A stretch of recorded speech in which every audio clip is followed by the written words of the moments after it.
መንገድህን ለእግዚአብሔር አደራ ስጥ። መውጣትና መግባትህን አንተ ብክንክን አትበል፣ ለሕያው እግዚአብሔር አስረክብ።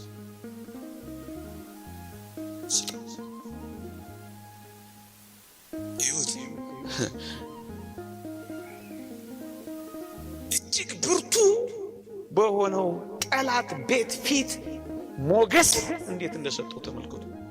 የጲጢፋራ ሚስት ፈታኙ እንኳን ሳይቀር ያለ ዮሴፍ እግሯን ማነቃነቅ ማትችል ሴት ሆነች። እንዴት ይደንቃል! አለቃውን የሚገዛ ሆነ። ለምን? እግዚአብሔር ከሱ ጋር ወጥቷል። እግዚአብሔር አብሮት ተሰዷል። አባ ጊዮርጊስ ዘጋስጫ እንዳለው ቅዱስ ዮሴፍ ሲታሰር እግዚአብሔር አብሮት ይታሰራል።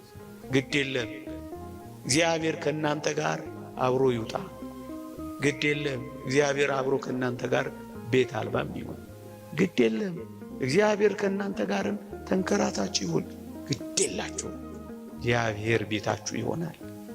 እግዚአብሔር ንብረታችሁ ይሆናል። እግዚአብሔር ጸጋችሁ ይሆናል። እግዚአብሔር ክብራችሁ ይሆናል። በሚመጣ በሚሄድ በሚሞቅ በሚቀዘቅዝ በሚሞላ በሚጎድል ነገር ደስታችሁን ካንጠለጠላችሁት፣ አዎ ሐዘን ይቀጠቅጣችኋል። ከዓለም ጋር ፍጹም ከንብረቷና ከሀብቷ ጋር ከተጣበቃችሁ ዛሬ ብቻ አይደለም ነገም መቆም አትችሉም። ትርበተበታላችሁ።